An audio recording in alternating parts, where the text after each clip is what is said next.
The sixth deadly sin we're going to look at is gluttony, followed by its opposite, temperance, an old-fashioned word for exercising self-restraint, especially with food and drink.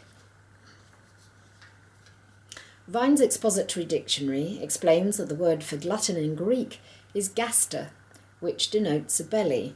Webster's Dictionary defines gluttony as the habit or act of eating too much.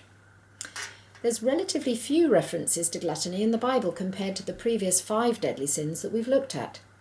Maybe this is because there was less opportunity to indulge this failing, rather than it being less of a temptation. At the time of Christ, in Roman society, gluttony was a vice of the rich, rather than for the general population.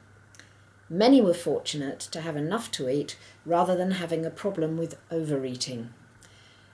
The little that is said about gluttony in the Old Testament appears in Proverbs written by Solomon, who was the wealthiest man of his time, and in more of a position to know about this vice than many others.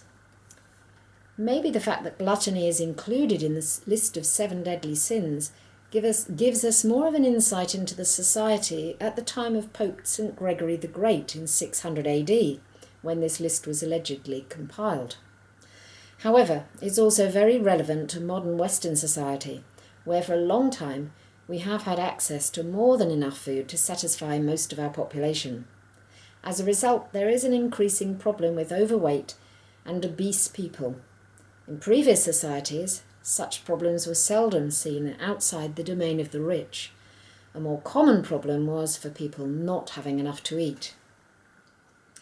Proverbs 23 verses 1-3 says, "When you sit to dine with a ruler, note well what is before you, and put a knife to your throat if you are given to gluttony. Do not crave his delicacies, for that food is deceptive." These are rather strong words from Solomon on the seriousness of indulging in gluttony. Whatever the subtle meaning of his advice may be, it's clear that greed for too much food is condemned. Later in Proverbs 23 verses 20 and 21, he continues with, "Do not join with those who drink too much wine or gorge themselves on meat, for drunkards and gluttons become poor, and drowsiness clothes them in rags." Here, the only reason given for avoiding gluttony and drunkenness is to guard against poverty, which is not always relevant in Western society today. No matter how much food people eat today, food is so abundant and so relatively cheap that most can now indulge in gluttony with little risk of becoming poor. This is one reason that it's so common today. It's so affordable, and until very recently, no one saw anything wrong with having too much to eat. However, we are now beginning to understand the long-term health hazards of overeating, and particularly the effect of obesity in children in their later adult lives.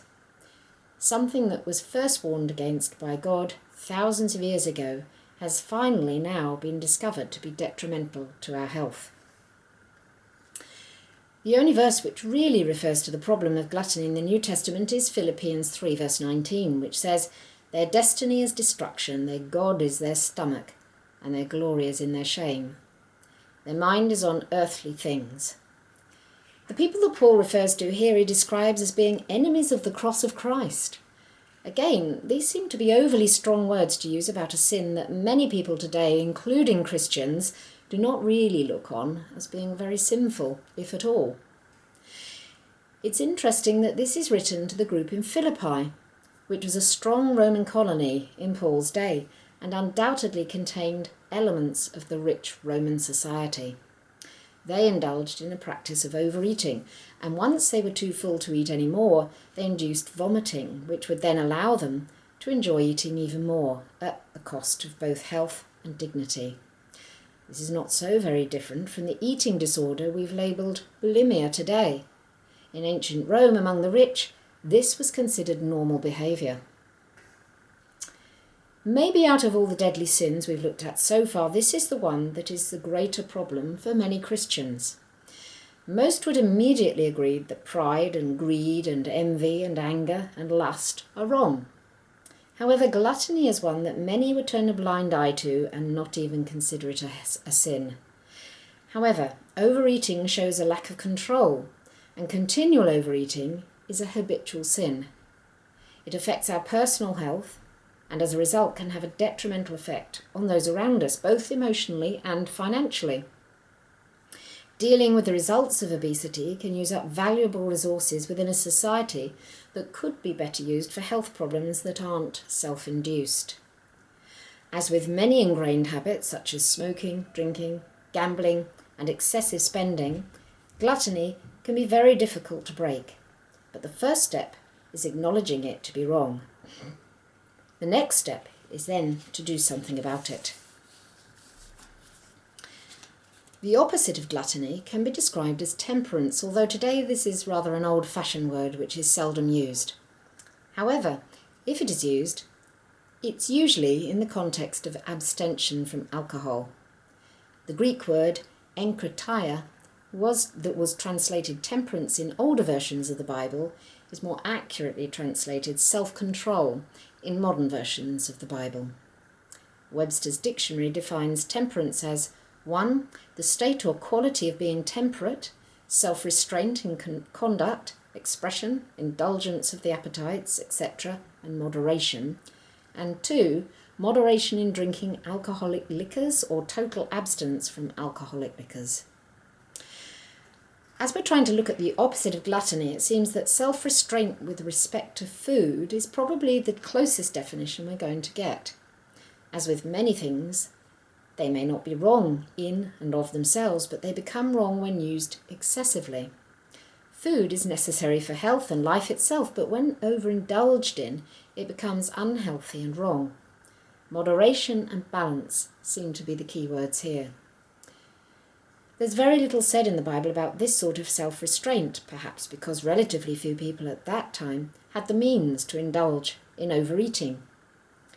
Acts 24 verse 25 says, "As Paul discoursed on righteousness, self-control, and the judgment to come, Felix was afraid and said, 'That's enough for now.'" The Greek word for self-control here is enkrateia. Felix was the governor at Caesarea and was one of the rich who would have had more opportunity than most to indulge himself if he so wished. He was obviously not very keen to hear what Paul had to say on self-control.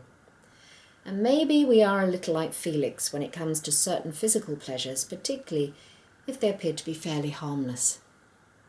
1 Timothy 3 verses 2 and 3 says, "Now the overseer must be above reproach, the husband of but one wife, temperate, self-controlled, respectable, hospitable, able to teach, not given to drunkenness, not violent, but gentle, not quarrelsome, and not a lover of money." In verse 11, Paul continues with his advice to their wives. In the same way, their wives are to be women worthy of respect, not malicious talkers, but temperate and trustworthy in everything. And similarly, Titus 2:2 says, "Teach the older men to be temperate, worthy of respect, self-controlled, and sound in faith, in love, and endurance." In the first quotation, 3 different types of self-restraint are included: temperance, self-control, and moderation in drinking. It is clear that all forms of self-control were required of leaders, so Paul emphasized the different types that were expected.